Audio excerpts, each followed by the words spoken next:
So thank you, everybody. Thank you, Adele. Thank you, Mafiri, for the excellent job that you guys are doing as MC. And yeah, it was a very touching testimony that Honorable Marlon Schmidt did there. I did not expect something like that. And now I'm not sure if I was going to be able to go through my presentation anymore. Plus, he leaked some secret that he wasn't supposed to leak. That's not a big issue. I hope he's going to buy me a bottle of cognac to compensate for that. So since this is the Black History Month, it's a FRAP event, I have prepared my presentation in French.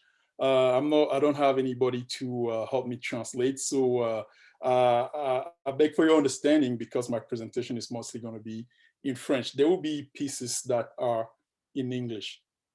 Donc, bonsoir à tous et vraiment merci à Adèle et à Mafili pour le travail excellent qu'elles font pour, en tant qu'MC de cet événement.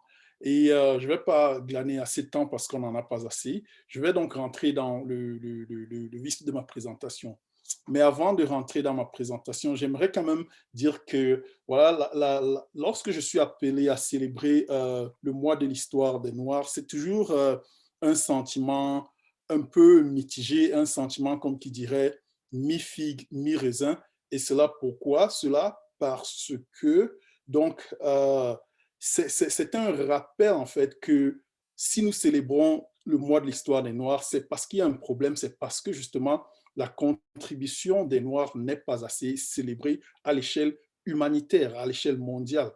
Donc, on a beaucoup parlé de la célébration de la contribution des Noirs au Canada et en Alberta. Et je vais m'attarder un peu au niveau global. Donc, je vais un peu sortir du cadre purement albertain et canadien, mais pour couvrir le cadre global, le cadre mondial qui inclut évidemment l'Alberta et le Canada. Et comme je le disais, c'est un sentiment mitigé. Et cette année, il est encore d'autant plus aigre parce que bien que je participe à ces événements volontiers, j'aime le faire en présentiel. Malheureusement, à cause de la COVID, nous ne pouvons pas nous rencontrer en présentiel. Toutefois, il y a quand même une lueur d'espoir qui pointe à l'horizon. On nous dit, les scientifiques nous font comprendre que grâce au vaccin, on pourra peut-être éventuellement battre cette pandémie. Donc, dans le cadre de l'histoire des Noirs, nous allons quand même réserver une petite parenthèse pour parler des vaccins.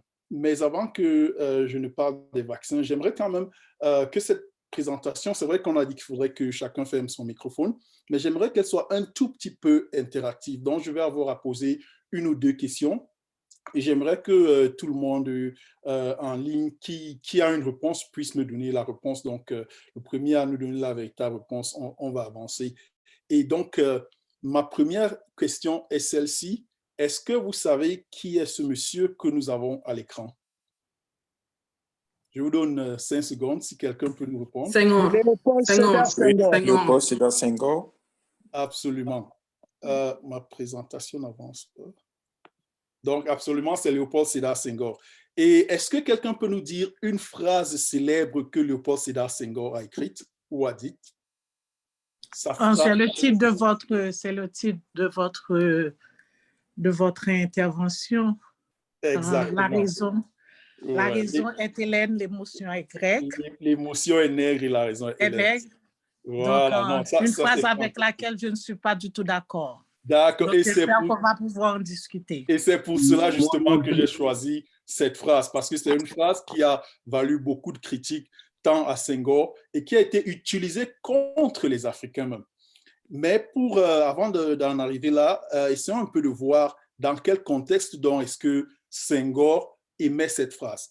Donc Senghor fait partie des promoteurs du mouvement de la négritude avec d'autres intellectuels tels que Aimé Césaire, par exemple, et Frantz Fanon, qui, à l'époque, où ils essaient donc de promouvoir le mouvement de la négritude, qui était aussi un mouvement de décolonisation. D'ailleurs, les auteurs comme Aimé Césaire et Frantz Fanon ont beaucoup utilisé le terme de décolonisation, mais ils étaient les promoteurs de ce mouvement. Donc, quand ils essayaient de promouvoir ce mouvement-là, il y avait de l'autre côté les Occidentaux qui étaient tout à fait opposés, surtout ceux qui avaient des colonies en Afrique, qui étaient tout à fait opposés au mouvement de la négritude et au mouvement de la décolonisation.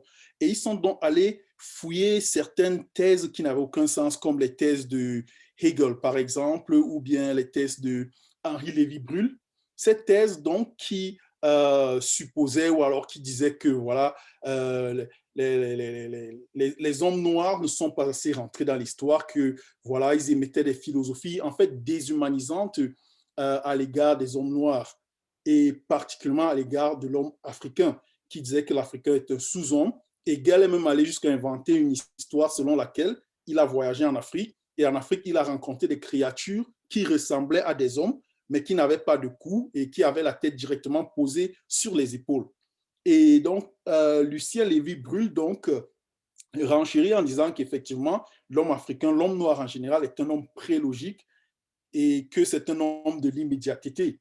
Et Hegel encore renchérit, entre autres, j'ai pris juste 2 exemples, mais il y en avait des tonnes qui s'opposaient donc à ce mouvement, et il renchérit en disant que l'homme africain est un homme sans écriture et qu'un homme sans écriture est un homme sans histoire. Et nous savons évidemment ce que le président Sarkozy a dit il n'y a pas si longtemps, que l'homme africain, l'homme noir n'est pas assez rentré dans l'histoire. Donc c'est dans ce contexte que notre auteur se trouve et qu'il est forcé donc à leur faire une petite défiance. Donc Senghor se dit, à supposer même que cette thèse soit vraie, que l'homme africain, que l'homme noir est un homme d'émotion. Il écrit donc, voilà, à supposer, j'admets donc que l'émotion est nègre et la raison est hélène. Mais qu'est-ce que j'entends par émotion? Quand je dis moi, ce n'est pas moi, Guillermel, mais c'est Senghor. Donc, qu'est-ce qu'il entend par émotion? Donc, par émotion, Senghor entend la connaissance donc intuitive de la nature même des choses, qui s'oppose justement à la logique qui est purement utilitaire et aveugle aux autres aspects de la nature des choses et qui, en général, va conduire soit à des guerres, soit à des destructions et autres. Donc, du coup, Senghor dit, en désignant les objets juste par leur utilité, on s'interdit de les connaître, on s'interdit de connaître la nature même des choses. Et il leur retourne donc la balle en disant, OK, vous qui êtes des êtres d'émotion, vous qui vous intéressez à l'immédiateté des choses, vous qui, quand vous voyez un arbre, vous ne voyez que le fauteuil qu'on peut en faire, sans considération de, par exemple, l'ombrage que cet arbre peut procurer ou, je ne sais pas moi, le renouvellement de l'oxygène que cet arbre peut procurer, qui est donc l'être de l'immédiateté.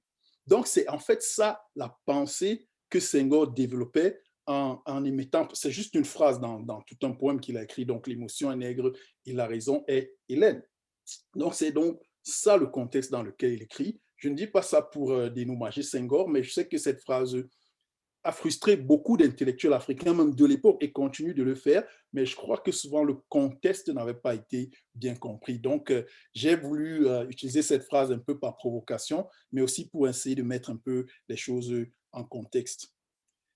Et comme je le disais, j'aimerais que cette présentation soit un tout petit peu interactive. Donc, j'ai encore une question, peut-être la dernière, à vous poser. Est-ce que quelqu'un peut me dire quel est ce tableau, qu'est-ce que ça représente?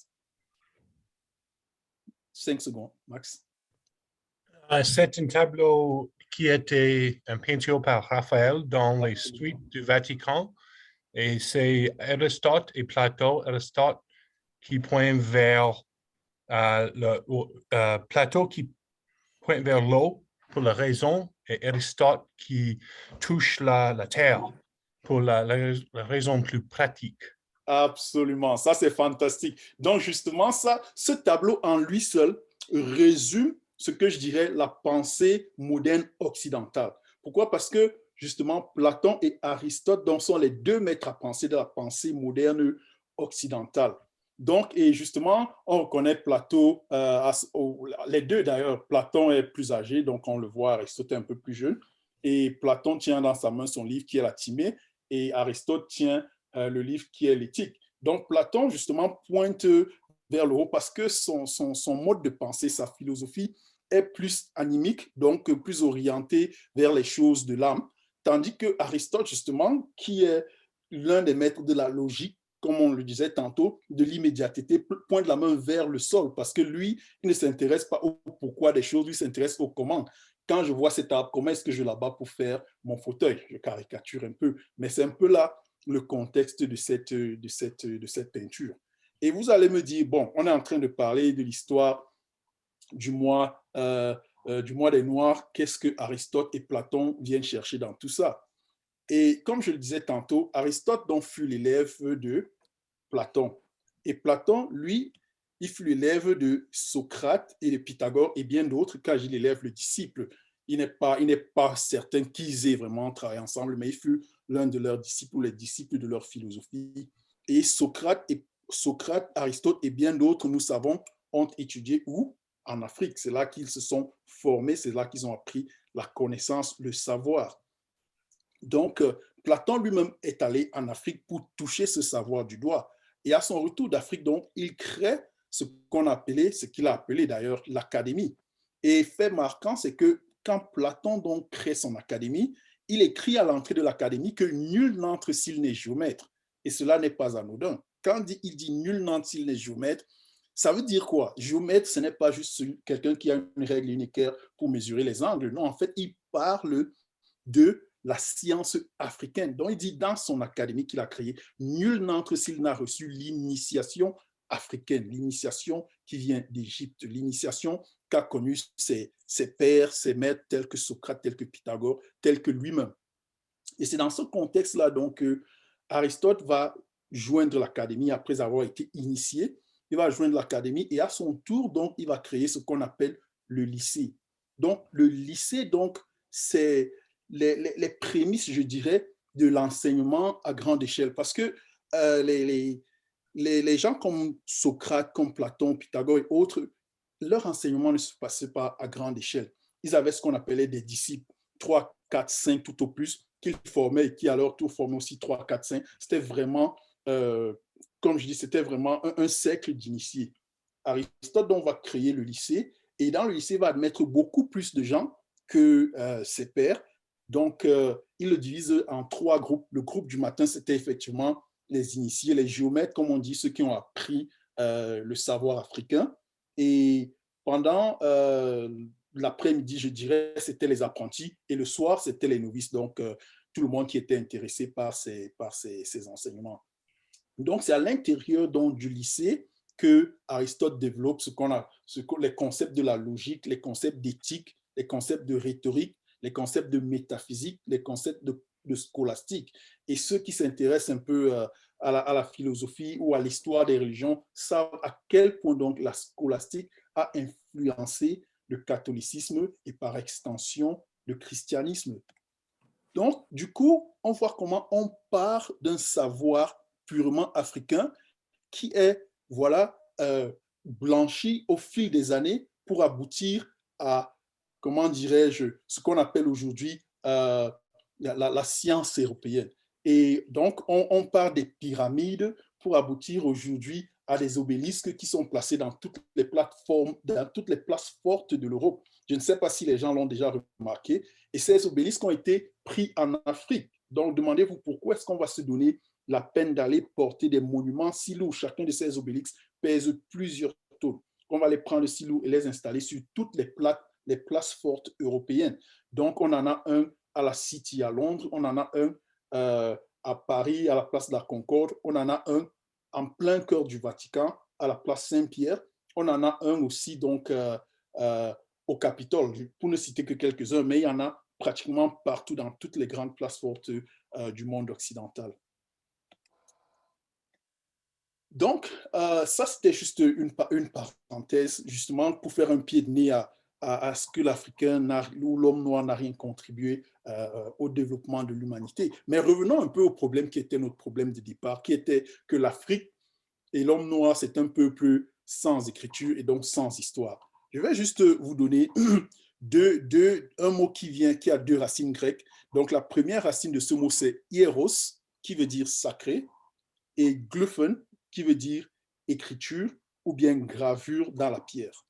Donc, quand on colle ces 2 racines ensemble, qu'est-ce qu'on obtient? Donc, on obtient le mot hieros glyphos, qui en français, c'est hiéroglyphe, et qui veut dire écriture sacrée.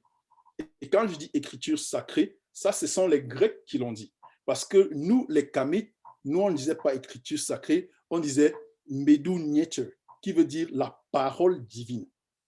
Donc, on part donc du principe selon lequel on n'a pas d'écriture, on n'a rien inventé, mais quand on creuse juste un peu, on n'a pas besoin de chercher beaucoup, on se rend compte que l'écriture même, la genèse de l'écriture vient d'Afrique. Et je vais vous montrer juste une petite image donc, qui nous montre comment donc, on part de l'écriture égyptienne, dans des hiéroglyphes, pour aboutir à l'écriture grecque et finalement à l'écriture latine qui est pratiquée pratiquement dans le monde occidental entier. Donc, l'écriture égyptienne aussi se décomposait en plusieurs versions, comme ce qu'on observe aujourd'hui. On avait des caractères de majuscules, on avait des caractères de minuscules et on avait des caractères stylisés, comme on peut dire les cursives et autres. Vous voyez donc qu'on part donc de ce qu'on appelait le Medunyeter, donc la parole divine, à ce qu'on appelle aujourd'hui l'alphabet. Mais ça, personne ne l'enseigne, personne ne le dit. Et je me souviens quand j'étais au lycée, j'ai une écriture qui est tellement mauvaise qu'on avait qualifié mon écriture de hiéroglyphe parce que quelquefois, moi-même, je n'arrivais pas à lire mon écriture. Et dans l'ignorance que j'étais tellement choqué qu'on me dise que j'écris les hiéroglyphes parce qu'on disait que c'était une écriture cunéiforme. Mais depuis que je sais ce que c'est que le hiéroglyphe, je suis tellement fier de mon écriture de canard que je ne sais pas comment l'exprimer. J'écris encore même plus mal qu'à l'époque. Ce n'est pas pour dire que les Grecs écrivaient mal, mais que les Égyptiens écrivaient mal, mais c'est juste pour célébrer donc, voilà, cet aspect hiéroglyphique. Et comme je disais tantôt, donc, on va peu parler de vaccins. Et tout le monde est unanime, en tout cas beaucoup de gens sont unanimes que les vaccins, c'est ce qui va nous sortir de la pandémie actuelle. Et ce qu'on ne dit pas par contre, c'est que derrière le premier vaccin qui a été prouvé efficace se cache un noir, qui est le docteur Onima du Nigeria. Je ne vais pas m'attarder sur sa biographie, vous pouvez faire des captures d'écran si vous voulez et lire un peu sa biographie à votre temps libre. Mais je tiendrais quand même à marquer une pause ici et à reconnaître sa participation à la découverte du vaccin, notamment le vaccin Pfizer. Toutefois, donc, il n'est pas le seul à avoir travaillé sur les vaccins. L'idée même, la notion même de vaccin vient d'Afrique. La notion du vaccin vient d'un esclave africain qui s'appelait Onesimus, qui donc se retrouve dans la région de Boston dans les années 1720, période pendant laquelle la variole décime la population de Boston aux États-Unis. Donc, Onesimus va voir son maître et lui propose donc un procédé qui est pratiqué en Afrique, donc un procédé qui consiste à prélever donc, le mucus qui est émis par la peau des personnes atteintes de variole et donc en retour de scarifier des personnes qui ne sont pas malades, des personnes saines, et d'enduire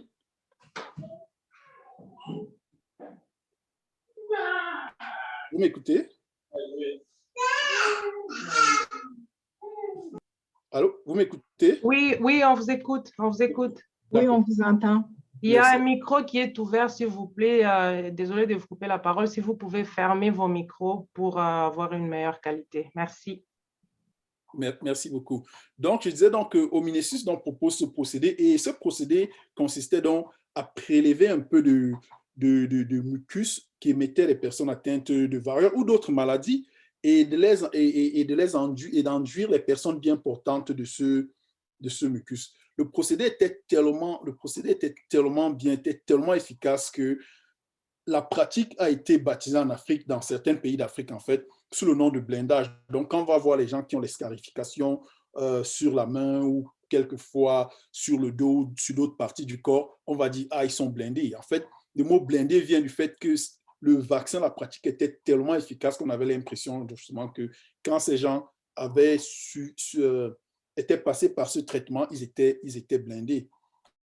Donc, le maître d'Onesimus va donc à l'encontre des autorités de Boston leur proposer le procédé. Mais on se moque de lui et d'Onesimus en même temps parce que justement, les autorités blanches de Boston se disent que, étant donné la maltraitance que les Africains, que les Noirs subissent aux États-Unis, surtout les esclaves, il ne peut ne pas être qu'ils aient envie de se venger d'une manière ou d'une autre et de les exterminer. Donc, du coup, on rejette le procédé parce qu'on se dit que c'est un complot pour exterminer les Blancs.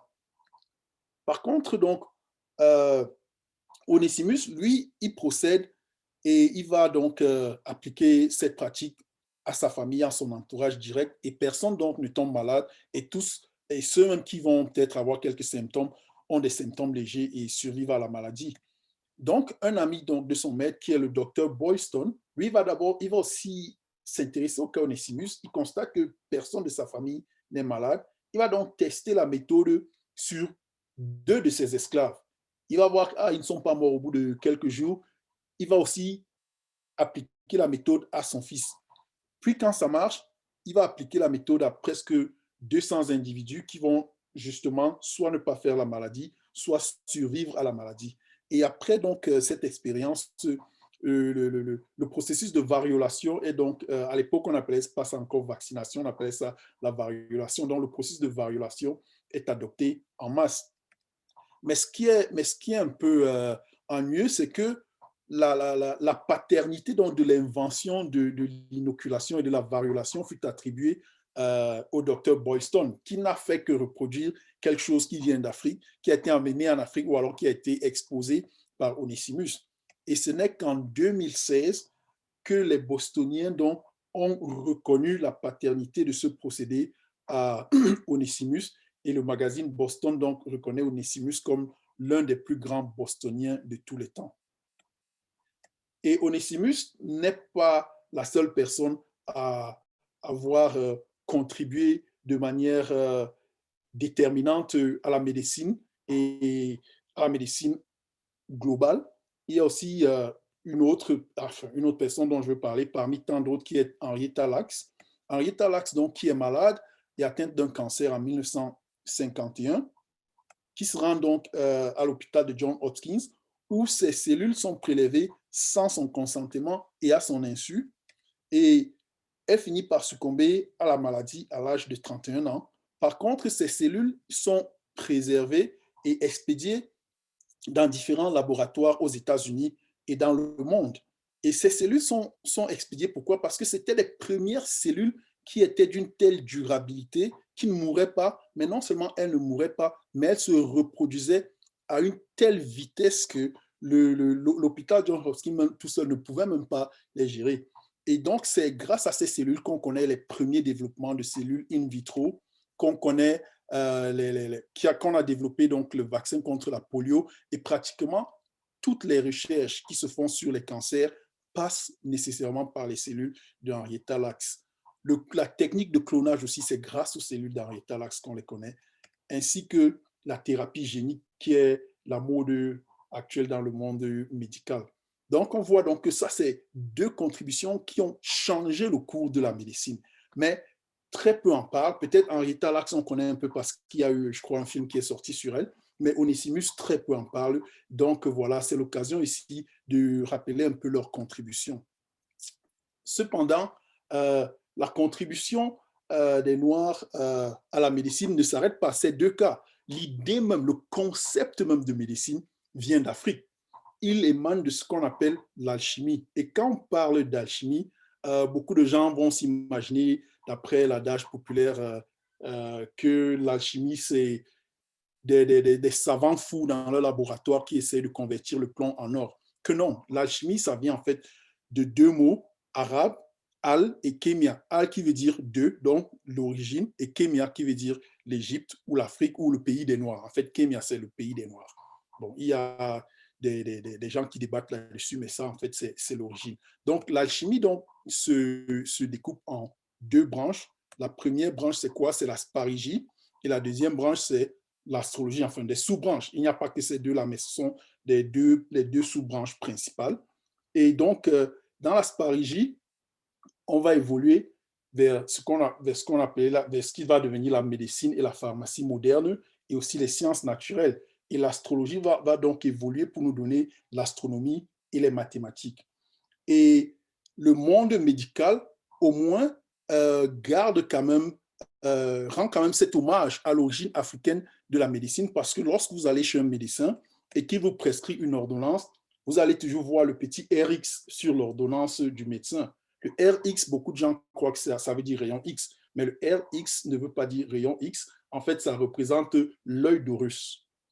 Similairement, le symbole des médecins et des pharmaciens, c'est ces deux serpents enroulés autour d'une canne, qui n'est autre que ce qu'on appelait le sceptre de Hermès, mais qui est en fait le sceptre de Thoth, dont Hermès, en fait, c'est la traduction grecque du dieu Thoth, qui est un dieu africain, un dieu égyptien. Et il y a encore plein d'autres contributions à la médecine, y compris aussi le développement des horoscopes et autres, mais j'en passe. Toutefois, donc, les contributions de l'Afrique profonde, de l'Afrique ancienne, ne se limitent pas qu'au domaine de la science, de la mathématique. Les plus grandes contributions, d'ailleurs, viennent du domaine spirituel, du domaine religieux. On entend toujours parler de la Sainte Trinité. On se dit que c'est un concept qui est né avec le christianisme, que non. En fait, le concept de Trinité vient d'Afrique, il vient d'Égypte. Et on a ce qu'on appelle ici, dans ces images, on a ce qu'on appelle la Grande Trinité, qui est constituée des dieux Amon, Ra et Ptah, qui sont quelquefois appelés la Trinité puissante. Et on les retrouve aussi dans des sculptures en Égypte qui ont été taillées à l'époque pharaonique, où on les voit les bras entrecroisés, donc justement pour montrer qu'ils sont trois, mais qu'ils forment un. Et si vous avez la chance de tomber sur le livre qui s'appelle Hermetica, donc qui date d'à peu près 3000 ans avant l'ère moderne, donc 3000 ans avant Jésus-Christ, vous pouvez lire justement, en parlant de cette Trinité, je vais le lire en anglais puisque je veux citer mot pour mot de mes sources. Hein. All gods are three. Ça veut dire quoi? Tous les dieux sont trois. The three gods are one. Donc ça veut dire que tous les trois dieux forment un. He is the whole which contains everything. Donc il est l'ensemble qui contient le tout. He is one, not two. Il est un et pas deux. He is all, not many. Ça veut dire qu'il est tout et pas plusieurs. He is called Father because he begets all things. Donc, on l'appelle Dieu le Père parce que tout émane de lui. He is everywhere. Donc, posez-vous la question, est-ce que vous ne trouvez pas qu'il y a une telle similitude entre cette description du Dieu africain, qui est un Dieu en trois personnes, mais un Dieu unique, et justement le concept de la Trinité dans d'autres religions? C'est la question que je vous pose. Je n'attends pas de réponse à l'instant, mais je veux juste attirer votre attention là-dessus. Et ces concepts, on sait qu'ils datent d'au moins 3000 ans avant Jésus-Christ, 3000 ans donc avant l'ère moderne, 3000 ans avant le christianisme. Et donc, même si on revient au niveau du christianisme, si vous voulez, vous pouvez rechercher sur vos téléphones ou vos ordinateurs pendant que je parle. On a ce qu'on appelait à l'époque le Codex Glazier, qui est l'un des plus anciens manuscrits du Nouveau Testament qui a été utilisé. Et sur ce manuscrit, donc, la croix qu'on retrouve n'est pas la croix qu'on connaît aujourd'hui, c'est cette croix qui rappelle une autre croix qui est la croix ancée et que les Kémites appellent the Ankh. Donc, pour clore un peu ce chapitre sur la spiritualité et les religions, je vais m'attarder un peu sur la Bible. Donc, dans la Bible, il y a un livre qu'on appelle le livre de l'Exode. Et dans le livre de l'Exode, on apprend que Moïse fait sortir le peuple hébreu de l'Égypte. Mais qu'à un moment donné, Moïse va donc prier sur la montagne. Et pendant que Moïse prie sur la montagne, les Hébreux donc vont se fabriquer toutes sortes d'idoles, y compris un veau d'or qu'ils vont se mettre à adorer. Alors, qu'est-ce que cela nous apprend? Cela nous apprend que le peuple hébreu est un peuple idolâtre et polythéiste. Et ce n'est que lorsque Moïse descend de la montagne qu'il descend avec 2 plaques sur lesquelles sont gravés les 10 commandements. Mais la Bible nous dit aussi quoi? La Bible nous dit aussi que les tables étaient l'ouvrage de Dieu et que l'écriture était l'écriture de Dieu. Pourquoi j'insiste là-dessus? J'insiste là-dessus parce que on sait que Moïse, selon la Bible, est né en Égypte. Il a grandi chez le pharaon. Il a été élevé comme un fils de pharaon. Ça veut dire quoi? Ça veut dire que Moïse probablement ne parlait pas l'hébreu. Et on n'a pas besoin d'autres preuves parce que on sait que pour que Moïse puisse s'adresser aux Hébreux, il avait besoin de se faire accompagner de Aaron. Donc, ça veut dire que il ne parlait pas l'hébreu, ne comprenait probablement pas très bien l'hébreu, même s'il entendait des bribes. Donc, s'il va à la montagne et qu'il revient avec une pierre qui a été gravée, s'il ne sait lire ni l'hébreu, ni écrire l'hébreu, ça veut dire que la pierre n'est probablement pas en hébreu. Et j'essaie là d'être logique comme les logiciens qui disent que nous sommes donc des êtres de l'immédiateté. Je prends donc la logique. Si quelqu'un ne parle pas une langue, si quelqu'un ne l'écrit pas, je comprends mal comment il puisse donc descendre de la montagne avec des écrits dans une autre langue et les comprendre. Donc cela veut dire que si on est logique, ces commandements, et la Bible dit d'ailleurs, est l'écriture de Dieu. Et on a vu tout à l'heure que les Grecs appelaient les hiéroglyphes l'écriture sacrée et que les Kémites eux-mêmes disaient que leur écriture, c'était l'écriture divine ou la parole divine.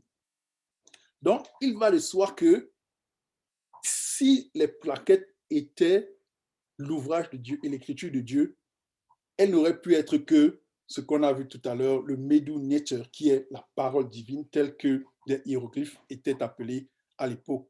Donc, il est fort probable que les plaquettes puissent ressembler à cette image-ci qu'à cette image-là.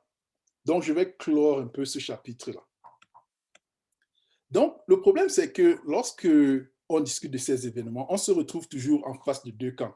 Il y a des personnes qui vont tout rejeter en bloc. Il y a d'autres personnes qui vont dire, oh bon, ouais, étant donné même. Il y a des personnes qui vont dire, ok, à supposer même que ce soit vrai et que voilà, tout ça a été inventé en Égypte, mais l'Égypte noire n'était pas pharaonique. Et l'attitude qui est souvent préconisée, c'est laquelle? C'est que face à ceux qui rejettent tout en bloc, il ne faut même pas perdre son temps. Parce que voilà, on va se confronter à des idéologies, ce ne sera pas une discussion constructive. Mais ceux qui doutent un peu, qui se disent c'est possible, il y a quand même espoir. Et on peut essayer donc de leur prouver que l'Égypte pharaonique était en fait noire. Donc, l'une des preuves les plus évidentes, c'est que lorsqu'on regarde comment les Égyptiens se peignaient eux-mêmes, se décrivaient, ils se décrivaient toujours, se peignaient dans toute leur peinture, se représentaient en homme noir. Les égyptologues occidentaux ont essayé de dire non, ce n'est pas les noirs, c'est le brun rouge. Bon, je ne sais pas, brun rouge, ce que ça veut dire. Si vous observez les peuples noirs à travers le monde, vous allez voir que justement, il y a tout un continuum de couleurs, donc ce n'est pas une couleur figée. Donc, essayez de sortir les prétextes tels que c'est le brun rouge, le rouge brique, etc. Je ne crois pas que ce soit valable. Et on a retrouvé une statue donc, du pharaon Sétostris dans son tombeau qu'il a commandé de son vivant. C'est cette statue que nous avons là à l'écran. Donc, imaginez-vous un pharaon aussi puissant qu'ils étaient, qui passe la commande qu'on fasse sa statue qui le représente et que l'artiste lui apporte un truc qui n'a rien à voir avec qui il est. Il est garanti que cet artiste-là aura la tête coupée. Donc, il est indéniable que Sétostris s'est reconnu donc dans cette statue. C'est pour ça qu'il a accepté, c'est pour ça qu'on l'a enterré avec cette statue. Ben, il y a des gens, je sais qu'il y a des gens dans la salle qui vont dire non, on ne peut pas se baser juste sur le visuel pour conclure que voilà, les pharaons étaient noirs et qui veulent des preuves scientifiques. Donc, si on veut des preuves scientifiques, si on veut des preuves scientifiques, donc il y a des tests d'ADN qui ont été faits sur les momies de certains. Il y a donc des tests d'ADN qui ont été faits sur des momies de certains pharaons, et notamment sur le pharaon Ramsès II et son fils. Et les deux tests donc prouvent que le pharaon Ramsès II a le groupe chromosomal, là, le groupe EM2. Je ne vais pas lire les lettres au milieu là parce que c'est des sous-groupes, mais en fait, il sort du grand groupe EM2. Et ce grand groupe EM2 donc, est prédominamment retrouvé en Afrique subsaharienne, donc notamment en Afrique de l'Ouest, en Afrique centrale et en Afrique du Sud et dans la région des Grands Lacs. Donc, cette carte-ci donc, nous montre un peu la répartition géographique donc, de ce chromosome EM2. Et il n'y a donc pas que les pharaons qui qui étaient des Noirs. Je vais montrer ici des profils de sol, donc des profils de sol dans 4 continents, un en Israël, donc un peu par extension qui représente un profil de sol asiatique, un en Finlande qui représente un profil de sol européen, un en Alaska qui représente un profil de sol américain et un au Cameroun à tout hasard comme ça. Donc un au Cameroun qui représente un profil de sol africain. Et ceux qui croient en la Bible savent que la Bible nous dit « Et l'Éternel forma l'homme de poussière du sol et souffla dans ses narines une respiration de vie et l'homme devint une âme vivante. » Donc, on voit ici qu'on a 4 profils de sol de 4 continents. Je ne vois aucun de ces sols qui ne ressemble à la peau noire. Donc, il va de soi que si Dieu s'est courbé pour prendre la poussière, pour façonner l'homme, cet homme n'aurait pu être que comme le sol, c'est-à-dire noir. Et comme je disais tantôt, on va encore me dire non, on ne peut pas se baser sur des images pour faire ce genre de conclusion. Il faut peut-être des preuves scientifiques. Donc, qu'est-ce que la science nous apprend justement? En 2013, entre autres, il y a plusieurs articles qui le disent, mais en 2013, il y a Fernando Mendes donc, qui a publié un papier où on est remonté au chromosome originel, dans le chromosome Y qu'on appelle le Adam chromosomique, et on est remonté à la source de ce chromosome qu'on a retrouvé dans la région, qu'on a retrouvé au Cameroun, et donc qui daterait d'à peu près 338 000 ans. Et cette région, donc, ce chromosome s'est retrouvé dans la région de Mbo du Cameroun. Donc, je ne vais pas rentrer trop dans les détails, mais sur le plan, ne serait-ce que sur une interprétation, disons, purement littéraire de la Bible, on ne peut que conclure que le premier homme fut noir. L'interprétation scientifique le prouve également. Donc, ceux qui veulent continuer la discussion, on pourra en parler plus tard parce que le temps commence à me faire défaut déjà.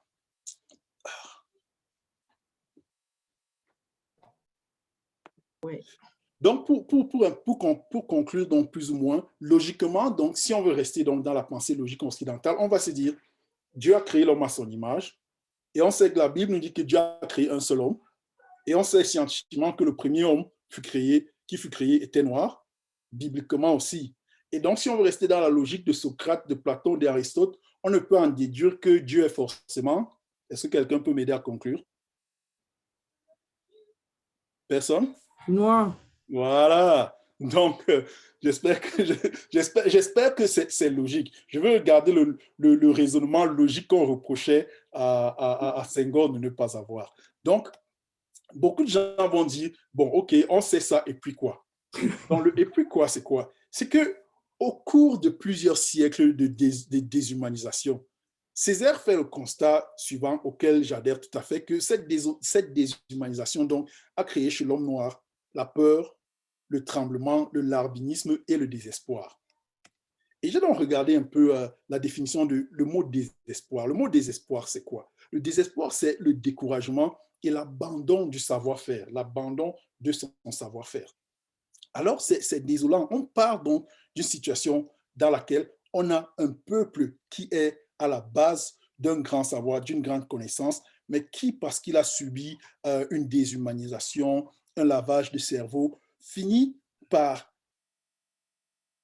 être aliéné de ce savoir, finit par l'abandonner, finit par se décourager. Alors, Cheikh Anta Diop dit qu'on ne doit pas se décourager, mais il nous invite donc à être fiers et de nous y retrouver dans ces mathématiques, dans cette science, dans cette médecine, qui est l'héritage qu'ont légué nos ancêtres à l'humanité. Et je connais un autre auteur qui s'appelle Guy Armel Baïgnac, donc, qui dit qu'il est de notre devoir de nous réapproprier cet héritage, non pas seulement parce que nous en sommes fiers, mais aussi pour que nos ancêtres qui nous l'ont légué soient fiers de nous. Donc, comment est-ce que cela donc peut se faire? Je crois que cela peut se faire de plusieurs manières. Entre autres, ce n'est pas exhaustif, mais c'est juste une proposition que j'offre ici. En me basant encore sur certains écrits d'Aimé Césaire, il dit donc, à tout grand réajustement d'une société, d'une communauté, il y a toujours un préalable qui est le préalable culturel. Ça veut dire quoi? Ça veut dire que nous devons apprendre à connaître notre culture, à consommer notre culture, à valoriser nos cultures. Et il ajoute qu'à ce préalable culturel, il y a un préalable humanitaire. Ça veut dire quoi? Ça veut dire qu'on doit approfondir notre connaissance de nous-mêmes, approfondir la connaissance de soi, approfondir sa propre singularité.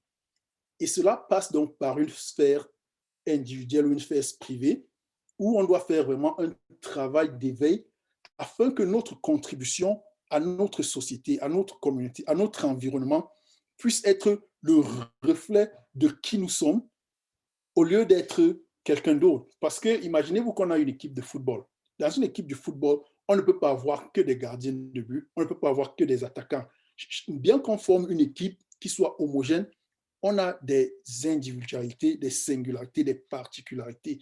Et ces particularités doivent être d'abord, non seulement, on doit découvrir quels sont nos talents, quelles sont nos capacités, quelles sont nos forces, mais on doit les mettre à contribution parce qu'elles nous sont propres à nous. On ne doit pas les abandonner, on ne doit pas se décourager.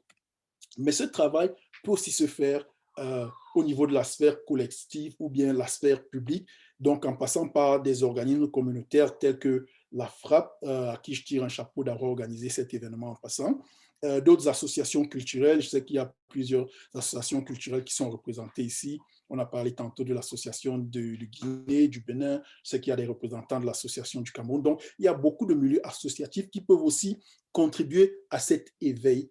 Il y a les milieux, il y a les médias, les milieux éducatifs aussi qui ont un rôle très, très important à jouer pour stimuler cet éveil. Et je vous remercie. J'espère que je ne vous ai pas trop ennuyé. Bonne soirée.